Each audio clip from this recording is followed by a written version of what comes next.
Me ajuda então, Celo, na nossa confeitaria preferida. Ah, é verdade.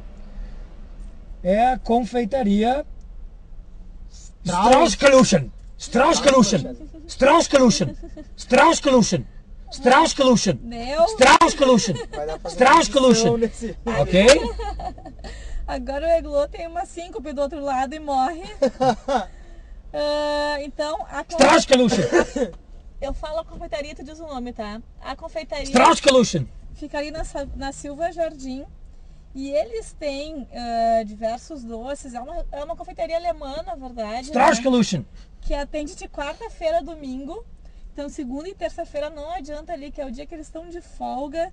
Merecida folga. Já foi, Pedro? Não, nunca foi. Aliás, sabe como é que é folga em alemão? Como? Strauss-Kaluschen.